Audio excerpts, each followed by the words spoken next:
mais me chama a atenção na Bíblia é que ela mostra o lado negativo das pessoas para a gente valorizar o lado positivo. Seria muito bom a Bíblia ela não mostrasse aquele lado sombrio de Davi, né? Seus pecados, deixasse tudo em oculto. Seria legal? Seria muito interessante se a Bíblia mostrasse só as virtudes do profeta Elias, mas não mostrasse aquele lado quando ele fugiu covardemente da mensagem que recebera de Jezabel, se refugiou lá na caverna, debaixo do pé de zimbro. Poderia não mostrar esse lado de fraqueza. A Bíblia poderia só mostrar o lado heróico de Sansão, né? Vencendo lá os filisteus. Poderia mostrar quando ele matou 1000 homens só com uma queixada de jumento. Poderia mostrar só esse lado, mas não mostrar aquele lado da fraqueza. Mas o importante e o interessante da Bíblia é que mostra os dois lados. Mostra o lado positivo, mas não omite também o lado negativo. Mas para quê? Para você valorizar o lado positivo. Então, por que esse tema? Aprendendo com os erros de Israel. Por que aprendendo com os erros de Israel? Porque, infelizmente, Israel era um povo obstinado. Um povo muito volúvel. O que é volúvel? É aquele povo ou aquele tipo de pessoa que facilmente muda de opinião. Uma hora está firme, outra hora já não está. Outra hora está na mão de Deus, outra hora está na mão do diabo. Mas o povo de Israel era assim? Era. Eu estava lendo sobre esse povo e depois profetizou o profeta Jeremias. Você pode ver no capítulo 2 e o verso 13 e 14, Deus se referindo à nação de Israel, usando o profeta Jeremias. E olha o que Deus disse. Jeremias 2 e o versículo de número 13. Olha o que Deus disse. Vamos ver? Porque o meu povo fez 2 maldades. Quantas maldades? 2. Então vamos para a primeira. A mim me deixaram. Ou seja, Israel fazia isso com frequência. Israel fazia isso o tempo todo. Irmão, a misericórdia de Deus é muito grande. E não é só para com Israel, é para mim e para você também, porque a gente está inserido nesse contexto. Eu estava aqui orando, falei, meu Deus, quantas pessoas poderiam estar aqui agora na oração conosco, no culto de ensino, no culto da palavra, mas está agora diante do seu televisor, assistindo às suas prediletas novelas, ou ligado na mídia social. Poderia estar aqui recebendo do Senhor uma porção muito excelente, a palavra de Deus, a bênção do Altíssimo, mas não estão. Então, aí está o nosso retrato. Deus dizendo, o meu povo fez 2 maldades. Primeira, a mim me deixaram o manancial de águas vivas. Olha aí, eles deixaram o manancial de águas vivas e fizeram o quê? Cavaram para si cisternas. Mas que tipo de cisternas? Cisternas rotas que não têm águas. Cisternas que não tinha alimento, porque a água é alimento. Não tinha alimento. Aí no versículo 14, escute bem isso. Deus diz assim: acaso Israel é servo? Para nós seria hoje: acaso você é crente? Você acredita no meu poder? Você acredita em mim? Acaso Israel é servo? Um servo faz um negócio desse? Deus está admoestando Israel.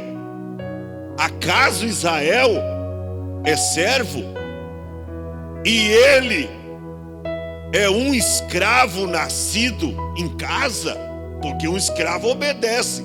Por que, pois, veio a ser presa, ou seja, presa fácil na mão do inimigo?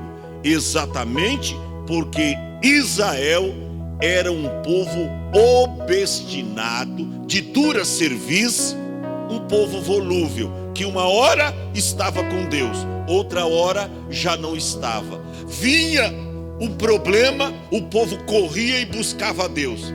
Quando estava tudo fácil, tudo ia bem, o povo se distanciava de Deus. É assim hoje na igreja. É assim. Você viu pessoas aí que quando veio enfermidade, não perdiam um culto na igreja. Quando o câncer está batendo a porta do camarada, não perde um culto. Se humilha, vem, chora, vem para frente.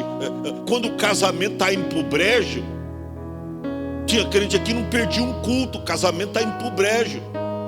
A esposa está desviada, a filha está desviada, a esposa se desviou, aí corre aqui, recebe o milagre, Francisco, recebe a bênção, ó, somem. Aí Deus diz: acaso essa pessoa é crente? Acaso essa pessoa é serva ou servo? Desse jeito, agindo dessa forma, vem, recebe o milagre e cai fora. Eu vou mostrar para vocês que Israel era esse tipo de pessoa.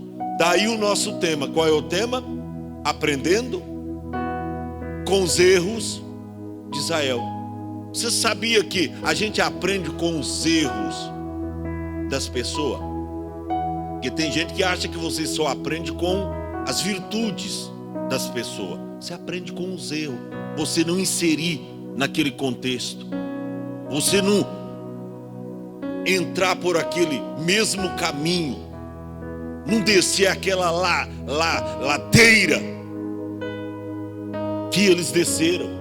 Então, aprendendo com os erros de Israel.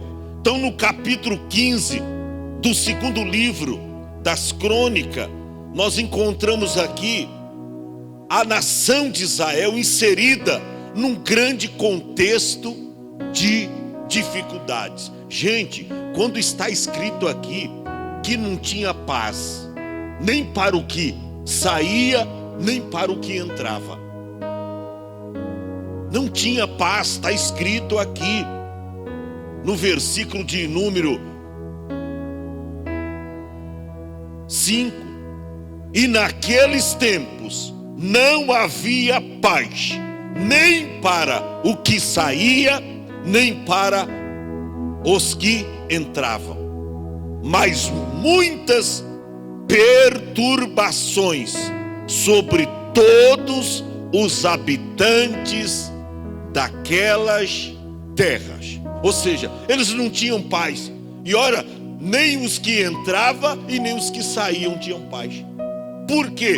Por causa do pecado do povo, da desobediência. Tem lares por aí que estão em ruína, que já não gera, não goza mais de paz, de alegria, da manifestação de Deus e do Espírito Santo. Por quê? Porque deixaram de buscar ao Senhor. Deixaram de buscar ao Senhor. Então, o que aconteceu aqui? Deus sempre levanta um homem.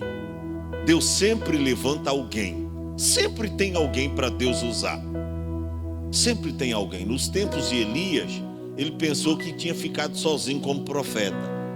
Aí Deus disse: não, você está equivocado. Elias, eu tenho mais 7.000 joelhos, além de você, que não se dobraram diante de Baal. Então Deus sempre tem alguém para usar.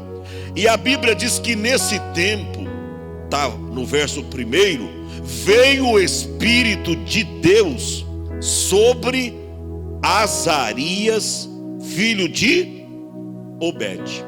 Era um profeta. Azarias era um profeta do Senhor. Aí o Espírito Santo veio sobre ele. Você vê, o Espírito Santo tinha se retirado do rei, que era o rei Asa. Tinha se retirado. Às vezes o Espírito Santo não está nos grandes, não. Às vezes o Espírito Santo está nos pequenos, aqueles que buscam, aqueles que se humilham, aqueles que nem sabem falar direito, mas está ali pagando o preço. Você vê, o Espírito Santo veio sobre Azarias, filho de Obed, e ele saiu ao encontro de Asa e disse-lhe: ouve-me, Asa, todo Judá e Benjamim. Você vê, ele recebeu de Deus uma palavra, ele recebeu de Deus uma mensagem. Eu não gosto quando alguém diz: eu recebi de Deus um recado. Para mim, Deus não manda recado. Recado é coisa humanística. Recado é coisa de homem. É coisa de pessoa. Camarada passa lá em casa: dá para o pastor, deixa um recado aí para ver se ele vai lá à noite e tal. Vai comer uma pizza, vai fazer uma visitinha. Recado é coisa de pessoas, de homens. Deus manda mensagem. Deus não manda recado. Recado é condicional. Obedeça se você quiser. Você tem condições de cumprir um recado, a pessoa deixa um recado. Não é um compromisso teu. Você não empenhou a sua palavra. É recado. Agora, mensagem não. Deus não manda recado. Deus manda mensagem. E Deus dá uma mensagem ao profeta Azarias, e ele sai ao encontro do rei. Como é que chamava o rei? Asa. Uma boa sugestão aí para você colocar no seu próximo filho esse nome, Asa. Entendeu? Asa, né, irmão? 3 pequenas letras aí, 3 letras e um nome bem sugestivo, né? O rei se chamava Asa, e ele sai ao encontro do rei Asa e de todo Judá e Benjamim. Ou seja, a mensagem era expressa de Deus, não somente para o rei, mas para todo o povo. Para todo o povo. Ele saiu ao encontro do rei, todo Judá e Benjamim. E a mensagem era esta: o Senhor está convosco, enquanto vós estáis com Ele. Ele foi explícito. Ele não titubeou naquilo que Deus deu para entregar. Tem gente que não gosta de ouvir a verdade. Hoje está cheio. Tem gente que se aborrece só de você colocar umas verdades lá no seu status. Tem pessoas que já se entregam, entendeu? Porque está com a mente já pesada, pesa a mente. Você falar uma verdade, colocou uma verdade no status, já faz a pessoa. Isso é pecado. Isso é coisa errada na vida. Nada podemos contra a verdade, senão pela verdade. A verdade dói, mas sara. Então tem gente que está com tanta consciência pesada que só de você postar uma coisa no seu status, elas já se incomodam, graça. Pecado escondido. Não tenho dúvida. Porque se você é da verdade, quando alguém fala a verdade para você, você não se sente ofendido. Até porque Jesus diz: e conhecereis a mentira, e a mentira vos libertará. O que diz lá, Evangelho de João, capítulo 8, e o versículo 32. E conhecereis a verdade. Não é mentira. e conhecereis a verdade, e a verdade vos libertará. Então, tem pessoa que a mente está tão cauterizada, e está tão sobrecarregada, que se você falar ou postar uma verdade no seu Facebook, no seu status, ela já se ofende. Está assim hoje, irmão, a coisa está assim. A coisa está assim. Então preste atenção, vamos voltar para o texto. Ele sai com uma mensagem expressa de Deus: o Senhor está convosco, enquanto vós estáis com Ele. Irmão, isso é besteira nossa, nós achar que você entra pelo caminho errado e Deus vai te acompanhar. Que nada, de jeito nenhum. A Bíblia diz assim, Tiago escreveu: chegai-vos a Deus, e Ele se chegará a vós. Olha para cá, é automático. Aqui está você, aqui está Deus. Você, se aproxima dele, Deus, se aproxima de você. Você dá mais um passo, ele dá um. Daqui a pouco você está assim com Jeová, está assim. Agora, se você ir para um lado, para uma outra extremidade, o Senhor também, você pensa que não, isso é equívoco nosso. O Senhor está convosco, diz o profeta, enquanto vós estáis com Ele. E ele diz, se o buscardes, o achareis. Está no condicional essa palavra, está no condicional. Deus não vai estar com alguém que não queira estar com Ele. Deus, mesmo que a pessoa, o cuidado de Deus será o mesmo para com esta pessoa, mas Deus não vai estar com ela em todos os momentos, não. Os olhos do Senhor vai estar, mas a proteção, a égide de Deus sobre ela, nananina não. Aí está claro isso. O Senhor está convosco enquanto vós estáis com Ele. Se o buscardes, o achareis. Mas se o deixardes, Ele vai continuar com vocês, né? Ele vos deixará. Irmão, isso é uma realidade. E isto vem acontecendo. A cada dia você vê pessoas sucumbindo na igreja, porque essas pessoas estão correndo atrás do ventre. Você vê gente aí postando coisas no Facebook, que está lá comendo, está fazendo isso, está lá aqui, e o culto rolando aqui. O camarada está preocupado com a batatinha, está preocupado com o lanche, está preocupado com o ventre, está preocupado com a comida, está preocupado em correr atrás das coisas, e estão esquecendo das águas da vida, que é Jesus. Estão esquecendo, irmão, a cisterna que Deus abriu, a fonte que Deus abriu, eles estão fechando. Deixaram de beber água dos mananciais da vida. Então Deus usa o profeta. E você vê que o profeta foi corajoso, hein? Chegou, meteu o dedo no nariz do rei Asa e disse: rei Asa, eu quero te dizer uma coisa, o Senhor está convosco enquanto vós estáis com Ele. Se o buscardes, o achareis. Porém, se o deixardes, Ele vos deixará. Virou as costas e foi embora. Entregou a mensagem, não titubeou e foi embora. Aí, olha o que diz o versículo 3. Diz assim: e Israel esteve, eu estou lendo aqui na minha tradução, ali muda as palavras, mas é a mesma coisa, estou familiarizado com a minha.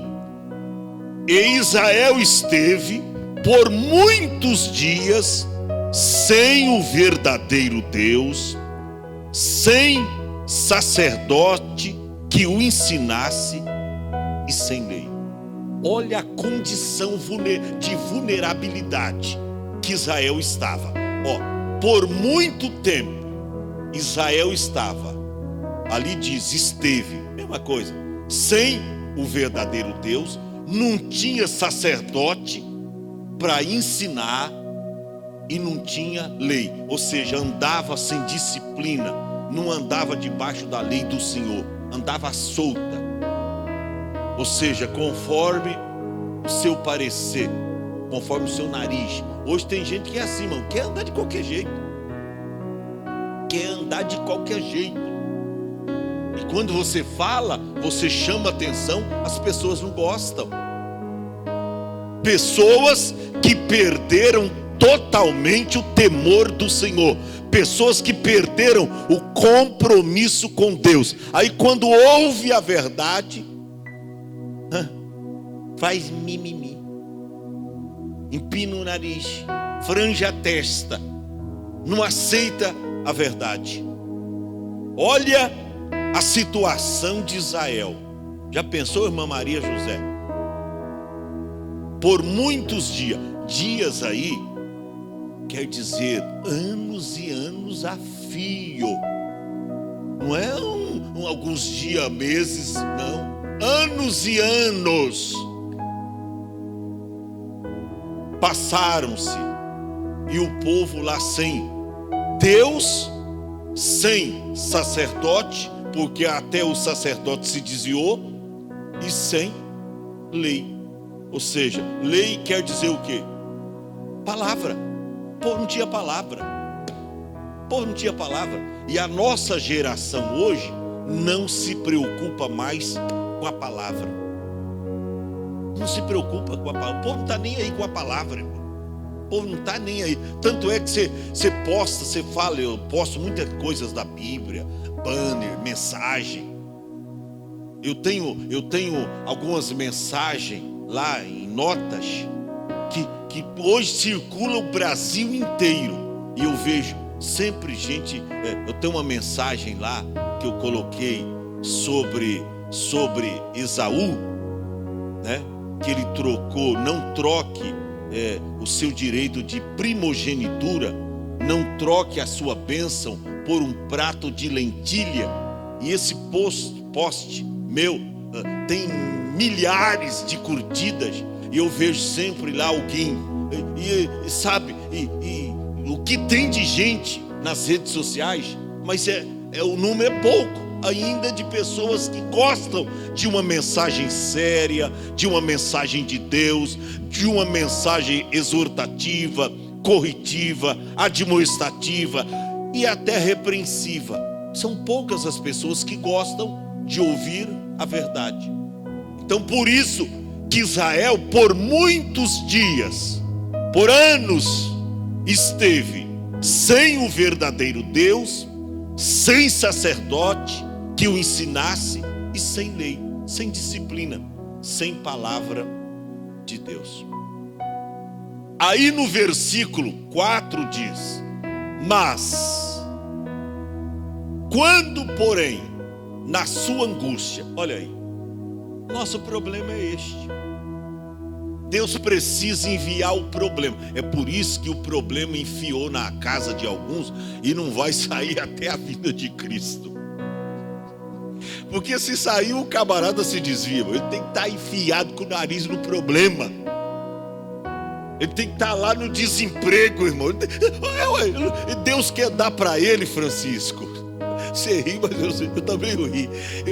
Deus quer dar para ele ou para ela uma vida tranquila, mas não dá, porque se Deus tirar o problema, ele se desvia. Aí Deus tem que dar angústia, o problema. Olha lá, quando, porém, na sua angústia, né, vinha o problema, aí eles voltavam para o Senhor, Deus de Israel, e o buscava, aí eles encontravam. Porque Deus é um Deus misericordioso, e quando você o busca de todo o seu coração, você o encontra. E aí eles, na angústia, no problema, na dificuldade, né, vindo a correção, a disciplina de Deus, eles buscavam ao Senhor Deus de Israel, e eles o achavam, porque Deus é misericordioso. Quando você o deixa, não tem como ele estar com você. Mas quando você se volta para Ele, Ele se volta para você. Aí de nós, se Deus, quando eu estava precisando da sua companhia, você não quis andar comigo. Agora, meu filho, ó, se vira. Já pensou se Deus fosse assim, hein? Porque esse é o pensamento do homem. Você não quis andar comigo. Você lembra de Paulo com Barnabé, quando eles tiveram uma desavença? Paulo diz, quando eu precisei de você não quis. Olha a mentalidade do homem, até o homem de Deus, Paulo. Agora, meu filho, agora eu não vou permitir você andar comigo, não. Deus não é assim. Deus se voltava para o seu povo. Aí no versículo 5 que nós já lemos, e naqueles tempos, ou seja, por vários anos, naqueles tempos, você vê, não tinha paz, nem para os que entravam, nem para os que saíam, ou na ordem cronológica da Bíblia aí, nem para os que saíam, nem para os que entravam, mas havia o quê? Perturbações sobre todos os habitantes daquelas terras. Você vê, sofre criança, sofre adolescente, vem pestilência, vem fome, vem seca, vem sede, vem problema. Às vezes sofre até os inocentes, que não tem nada a ver com a situação dos grandes, que nem pecaram, alguns que nem nasceram ainda, estão sofrendo no ventre de suas mães. Por quê? Desobediência do povo. Um retrato dos nossos últimos tempos, dos nossos últimos dias. Olha aí, eles não tinham paz, não tinham. Aí o versículo 6 está escrito assim: porque gente contra gente e cidade contra cidade olha aí, irmão, guerra. Gente contra gente e cidade contra cidade se despedaçavam. Ou seja, Deus tirou a paz deles. E o verso 5 prova que ao invés de ter paz, eles tinham conturbações ou perturbações. Ou seja, não tinham paz. E não tendo paz, a pessoa que não tem paz vai fazer o quê? Guerra. Aí o verso de número 6 diz que nação contra nação e até cidade contra cidade. Isso, no mesmo povo, a Bíblia diz que um reino que combate contra o outro reino, e é o mesmo reino, e hoje nós estamos aí, uma igreja falando mal da outra, uma igreja é um reino, um reino combatendo contra o mesmo reino, não subsistirá. Então hoje está assim, irmão contra irmão, e a coisa vai por aí. Então preste atenção, assim estava a nação de Israel, pois nação contra nação e cidade contra cidade se despedaçavam, se tornavam em pó, em ruína. Por quê? Porque Deus as conturbara. Você vê que tinha a mão de Jeová ali. Tem umas pessoas que Deus nesses últimos tempos, pode ter certeza, vai começar a colocar a mão. Tem alguns casos aí que eu oro, eu digo: Senhor, eu já fiz tudo que tinha que fazer, um pouco mais. Só as tuas mãos. Só as tuas mãos. Porque tem coisa que não tem mais nada para a gente fazer, irmão. Não tem. Aí é só a mão de Jeová. Só a mão de Jeová. E aí vem enfermidade, vem problema, vem adversidade, vem desemprego, vem fome, vem ruína, vem problema, conforme está escrito no versículo aí. Gente contra gente e cidade contra cidade se despedaçavam. Por quê? Porque Deus os conturbara com toda a angústia. Ou seja, Deus os entregou aos problemas. Ontem eu disse aqui, e é uma grande verdade, que muitas vezes, presta atenção no que eu falei aqui ontem, Deus nos permite trafegar próximo aos problemas para a gente conhecer quem Ele é. no meio dos problemas, para a gente saber quem é Ele, tá? Mas em cada dificuldade que nós enfrentamos, tem uma promessa de Deus de livramento nos esperando. Mas Deus é assim. Tem hora que Deus permite, não é na sua vontade plena que isso aí aconteceu. Deus não queria isso para o seu povo. Você pensa que Deus é um Deus vingativo, um Deus carrasco? Não é. Poxa, mas é tanta desobediência. A Bíblia diz, Paulo escreveu sobre isso, que para os filhos da desobediência vem a ira de Deus. O que você faz com um filho desobediente? Dá cafezinho na cama para ele, leva pãozinho, comidinha quentinha, roupa lavada, e ele desobedece, e você sempre... Chega uma hora, meu filho, que você vai pôr o camarada para fora, você vai dar uns tapas nos ouvidos dele. Meu pai dizia, tapa no ouvido, você ficava surdo, irmão. Isso aí é para aprender. Então, esses males aí, essas aflições, Deus os conturbara com toda sorte de aflição. A minha tradução diz, com toda a angústia. Deus permitia que o mal vinha sobre a nação, que a doença vinha, que o desemprego vinha. E você sabe que tem crente e famílias na igreja que parece que o problema não sai da casa deles. O problema não sai. É só problema, irmão. Não sai. Mas por quê? Desobediência. Aí, você vê que dentro da mensagem dura, sempre tem uma vazão. Sempre tem uma porta de escape. O profeta, ele entrega a mensagem dura, mas ele não deixa de jogar o bálsamo. Ele não deixa, guerreiro Paulo, joga o bálsamo. Aí no verso 7, ele joga o bálsamo. Ele entrega a mensagem dura. Aí no verso 7 diz, porém, esforçai-vos, ou seja, faça a vossa parte. Faça Deus mudar de atitude. Faça Deus se aplacar para convosco. Só vocês podem mudar. Parece que eu estou vendo o profeta dizendo, só vocês têm condições de mudar essa situação. Semearam vento e agora estava colhendo tempestade. Então parece que eu vejo o profeta Azarias dizendo, só vocês podem mudar esta situação. Vós, porém, esforçai-vos e não desfaleçam as vossas mãos, porque Deus ainda os recompensará. Ou seja, a vossa obra tem uma recompensa. Esforça, faça parte de vocês, tira os ídolos do meio de vocês. Olha, coloca a vossa esperança em Deus, busque ao Senhor, porque Ele é um Deus misericordioso. Ele vai se emplacar para convosco. Busque a Ele.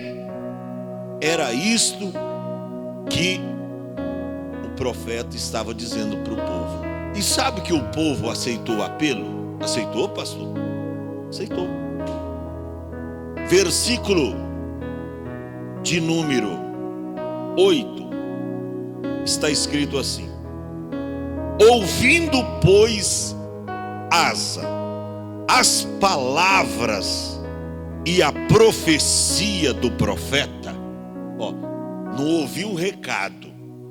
Eu já disse que Deus não manda recado, Deus manda palavra, Deus manda mensagem. Diz a Bíblia que naquele momento, quando o profeta Azarias, filho de Obed, entregou a profecia para o rei Asa e para o povo, está escrito: e ouvindo, pois, Asa estas palavras e a profecia do profeta, filho de Obed, esforçou-se. Qual era as últimas palavras do profeta? Esforçai-vos e não desfaleçam as vossas mãos, porque a vossa obra tem uma recompensa. Aqui diz que ele acabou de ouvir a profecia do profeta, e ele esforçou-se e tirou primeiro as abominações de toda a terra de Judá. Ou seja, a terra estava cheia de ídolos, de incredulidade. Eles arrumaram para si deuses estranhos, que não ouve, que não responde, que não pode abençoar ninguém. Então, ele ouviu a mensagem. Então, o nosso problema hoje, eu acho que a gente é até um pouco mais ruim do que o povo de Israel. Porque o povo de Israel fraquejava, mas quando Deus falava, irmã Maria, o povo dava ouvido. Ou se voltava para Deus. E hoje tem gente que a mente está cauterizada, irmã, a ideia que Deus fala uma vez, 2, 10 vezes, e a pessoa não muda. Não muda. Olha aí, diz que ele ouviu, se esforçou, tirou todas as abominações da terra de Judá. Está escrito no verso de número 8. Que mais que ele fez?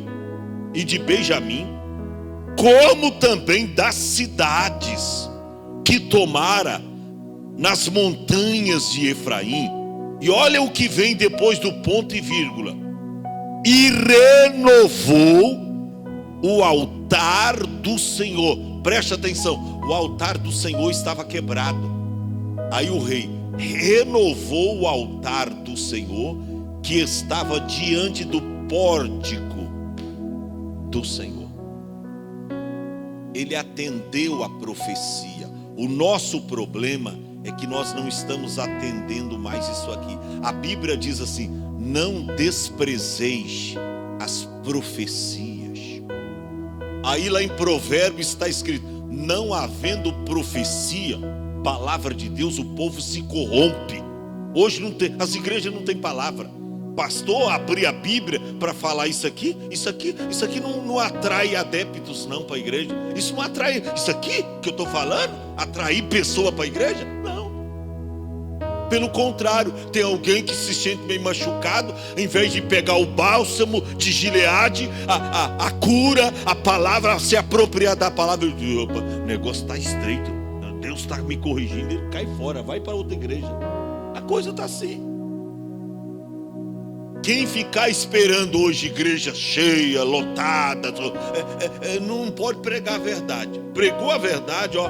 Você lembra quando Jesus lá no capítulo 6 do Evangelho de João começou a pregar a verdade? Tinha uma multidão, uma igreja cheia com ele. De repente, ele dá uma palavra dura, só fica 12. Aí começou um para um lado, outro para o outro. Jesus disse: ó Pedro, vocês não querem ir embora também não? Mas Pedro estava convicto, ainda que o Senhor dava umas na orelha dele para ele se endireitar. Eu disse: Senhor, para onde ou para quem iremos nós? Só tu tens as palavras de vida eterna.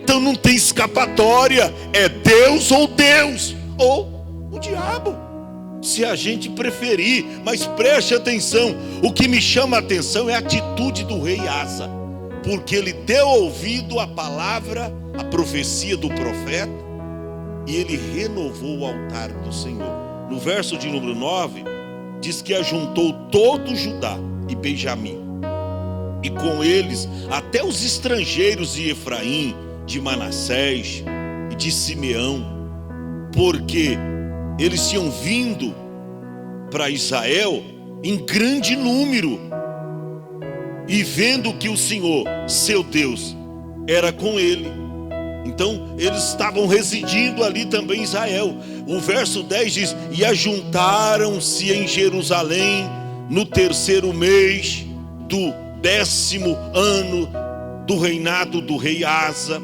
E no mesmo dia, o que eles fizeram? Ofereceram sacrifícios ao Senhor do despojo que trouxeram, 600 bois e 6.000 ovelhas. Olha aí, ofereceram sacrifícios a Deus.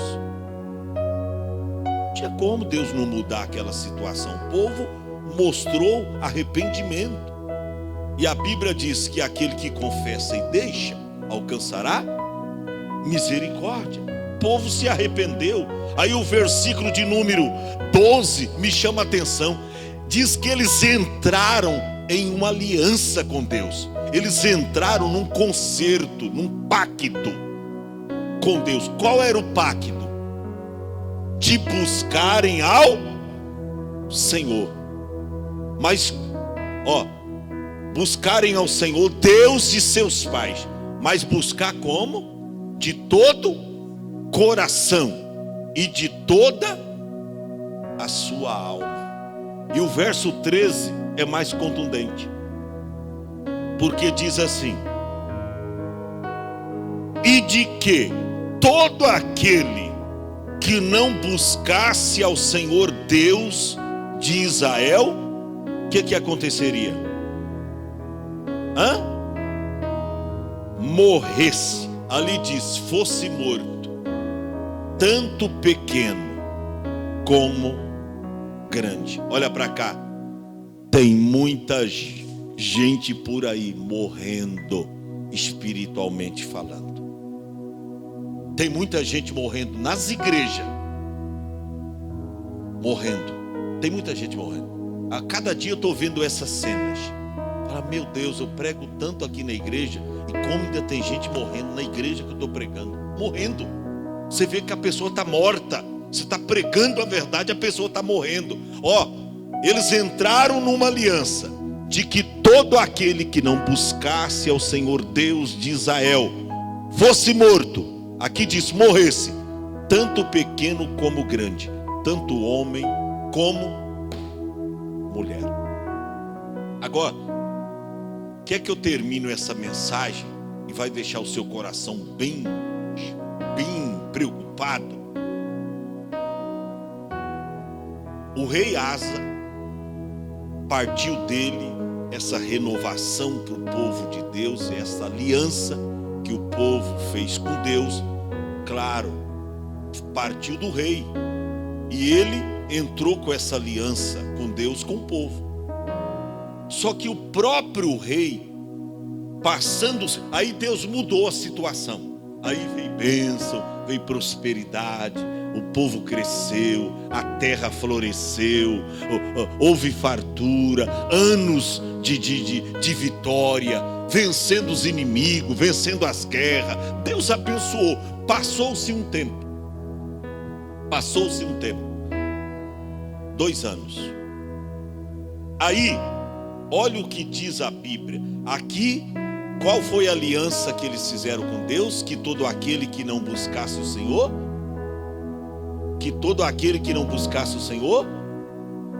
seria morto, ou morresse. Na minha tradução, morresse. Quer ver como é que as pessoas esquecem depressa do que Deus fala? Olha no capítulo 16, versículos de número 12 e o versículo 13. Olha que tristeza. Dá tristeza na gente ter que ler, mas eu tenho que mostrar e me desincumbir de toda a responsabilidade. Vamos relembrar qual era a aliança que eles fizeram? De todo aquele que não buscasse o Senhor, morresse. Aí, no ano 39 do seu reinado, do reinado de Asa, ele cai doente. Ele fica doente. Está escrito. E no ano 39 do seu reinado, Asa caiu doente. Onde era a doença? Nos pés. Está escrito que grande por extremo era a enfermidade, ou enfermidade que só Deus poderia curá-la. Era uma enfermidade incurável aos homens. E era muito grave a sua enfermidade. Nem mesmo na sua enfermidade, Asa buscou ao Senhor, senão os médicos. Olha, gente, Qual era a aliança que eles fizeram? De que todo aquele que não buscasse o Senhor morresse. Fosse homem, fosse mulher, criança, adulto, todos morressem. E ele, depois de algum tempo, ele caiu doente dos pés. Grande por extremo era a enfermidade. E contudo, na sua enfermidade, não buscou ao Senhor ante os médicos. E aí o verso 13, Deus ainda dá 2 anos para o camarada.